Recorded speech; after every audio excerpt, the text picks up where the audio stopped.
Dans Solo Leveling, Jin savoure un sandwich tout en réfléchissant au message de chat. Est-ce vraiment vrai? Peu importe. Il a des priorités plus importantes, trouver la source de son pouvoir, pas juste devenir plus fort. Pendant ce temps, Jinho se remémore leurs anciens jours lorsqu'ils parcouraient ensemble des donjons de rang C. Il tente d'engager la conversation, mais Jin l'interrompt, préférant finir son repas avant de parler. Le vice-maître de guilde s'interroge alors: pourquoi Jin ne laisse-t-il pas ses ombres travailler seul? Jin explique qu'il perd de l'expérience s'il s'éloigne trop.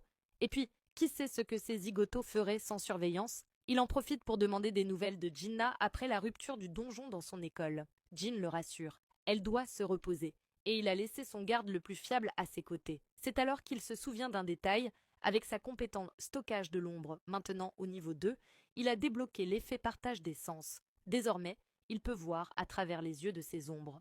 Il décide de jeter un œil. Beru est en train de jouer avec la télécommande, répétant des phrases de la télévision. Gina dort paisiblement.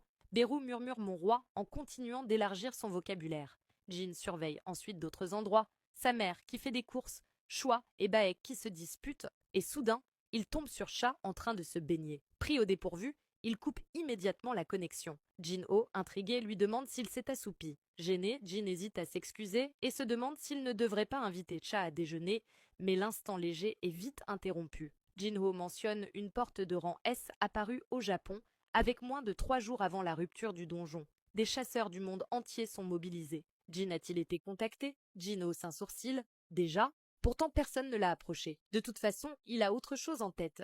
Il jette un regard à la clé qu'il détient, cherchant des réponses. Qu'est-ce que tu es? Ce ne serait pas le moment de me parler? Pendant ce temps, au Japon, un chasseur de soutien de rang S fait son entrée, Yuri Orlov. Face à la guilde de Drossord, il examine les rapports et approuve l'évacuation des civils. Mais il pose une question qui glace l'assemblée. Seulement 6 chasseurs de rang S disponibles. Sugimoto acquiesce, expliquant que chaque guilde a besoin d'au moins un rang S pour gérer les portes de rang A.